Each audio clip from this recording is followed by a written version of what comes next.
Bom, olá pessoal, vamos lá, vamos falar um pouquinho sobre radioterapia hoje. Estamos fazendo mais uma aula aqui, mais uma videoaula. Essa é a primeira aula que nós vamos falar sobre braquiterapia. Eu espero que vocês gostem do vídeo. O material é bem curioso e também é bem curtinho. Não vamos nos delongar nessa introdução não, ok? Bom, a braquiterapia, ela surgiu do princípio de eu colocar próximo ao meu tumor uma fonte radioativa. Essa fonte radioativa geralmente vai produzir radiação beta ou radiação gama, né?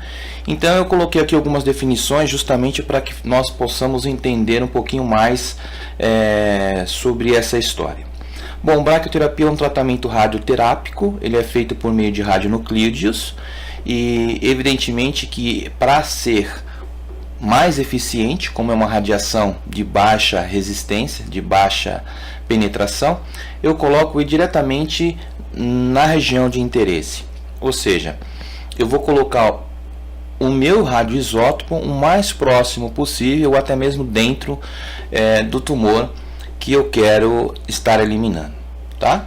Eu coloquei uma definição abaixo aqui, referente à palavra braquiterapia, que tem origem grega, brax, que significa curto, e terapia, que significa o próprio tratamento. Dessa forma, nós definimos como um tratamento desenvolvido para a colocação de materiais radioativos junto ao próprio tumor. Bem, segundo a história, a braquiterapia ela foi desenvolvida, se iniciou na verdade em 1901 e deu-se uma razão referente a uma queimadura que Henri Becquerel e que Pierre Curie justamente observaram que existiria aí um fim terapêutico, tá? Então, como que foi essa história? A pele de Becquerel se tornou-se vermelha e desenvolveu-se úlceras e crostas num período médio de 52 dias, tá? Lá, a princípio, a braquiterapia limitava-se a inserir grandes tubos com rádio no interior dos tumores para poder diminuir o tamanho desse tumor, a progressão desse tumor. Hoje em dia, com a tecnologia, tudo se desenvolve muito mais rapidamente, tá? Um dos fatores da braquiterapia são as fontes que nós utilizamos para poder dar andamento no próprio tratamento. Então, nós possuímos uma grande importância histórica na experiência clínica utilizando a fonte de rádio 226, né? Se apresentando na forma de sal, sulfato de rádio, e esse sulfato de rádio ele é encapsulado e é colocado em agulhas ou em tubos o mais próximo possível da minha região de interesse. Eu tenho aqui um exemplo em duas ampolas, né? A minha ampola tem um pouquinho do produto do rádio 226 no seu interior, e quando eu coloco ela numa câmara escura, ela vai emitir esse efeito de fotoluminescência que ela produz devido à sua composição radioativa. Isso se tornou uma febre, na verdade. Tivemos uma época aí que, além de utilizar para o tratamento, era normal as pessoas inclusive presentearem outras pessoas dando um radioisótopo, por mais incrível que pareça.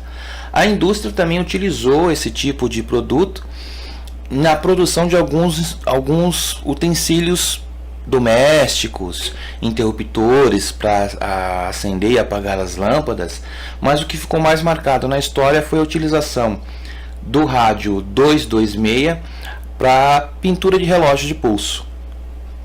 Então, como que isso ocorreu?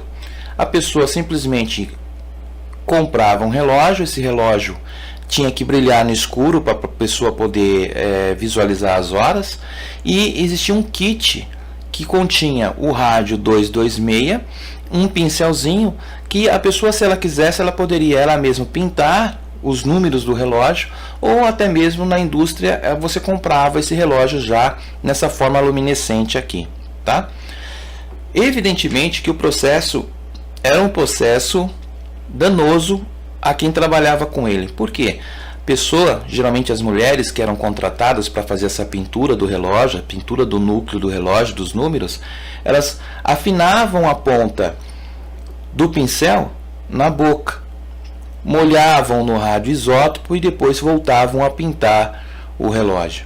Evidentemente que isso aconteceu há muitos anos atrás, houve uma grande contaminação referente a isso, e inclusive nós temos aqui um relógio, eu acho que até meu pai tinha um desse aqui, não lembro nem se eu cheguei a utilizar um relógio desse, mas que nós podemos visualizar em um pequeno vídeo como continha radiação nesse tipo de equipamento.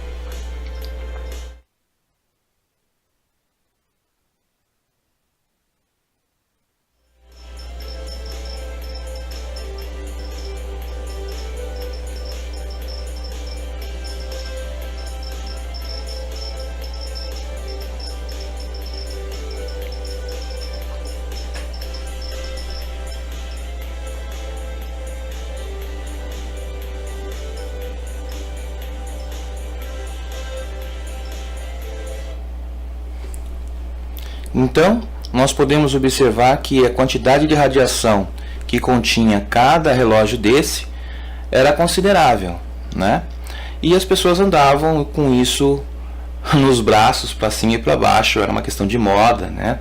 Todo mundo queria ter um relógio que brilhasse no escuro. Mal sabiam elas que isso era prejudicial e que inclusive o rádio 226 era um produto radioativo que era utilizado nesses relógios. Não era só relógio de pulso não, tá? Tinha relógios, aqueles mais antigos, de despertador, que também possuíam o mesmo processo de pintura para a luminescência dos números durante a noite.